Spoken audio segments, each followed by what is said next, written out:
ದಕ್ಷಿಣ ಕನ್ನಡ ಜಿಲ್ಲೆಯ ಬಂಟ್ವಾಳ ನಗರ ಠಾಣೆಯ ಪೊಲೀಸರು ಸೋಮವಾರದಂದು ಭರ್ಜರಿ ಬೇಟೆಯಾಡಿದ್ದಾರೆ.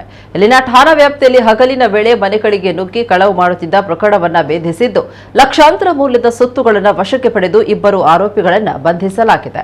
ಪ್ರಕರಣಕ್ಕೆ ಸಂಬಂಧಪಟ್ಟಂತೆ ಮಂಗಳೂರು ಬೆಂಗ್ರೆ ಭದ್ರಪಳ್ಳಿ ನಿವಾಸಿ 27 ವರ್ಷದ ಫರಾಸ್ ಮತ್ತು ಸುರತ್ಕಲ್ ತಾಲೂಕು ಬೊಕ್ಕಪೆಟ್ಟು ಕೃಷ್ಣಾಪುರ 4ನೇ ಬ್ಲಾಕ್ನ ನಿವಾಸಿಯಾಗಿರುವ 34 ವರ್ಷದ ತೌಸಿಫ್ ಅಹಮದ್ ಬಂಧಿತ ಆರೋಪಿಗಳಾಗಿದ್ದಾರೆ.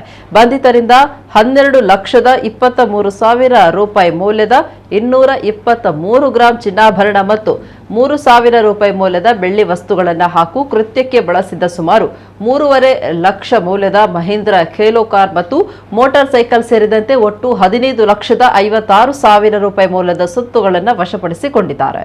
ಬಂಟ್ವಾಳ ನಗರ ಪೊಲೀಸ್ ಠಾಣೆಯಲ್ಲಿ ಈ ಬಗ್ಗೆ ಪ್ರಕರಣ ದಾಖಲಾಗಿದ್ದು ತನಿಖೆ ಮುಂದುವರಿಸಲಾಗಿದೆ.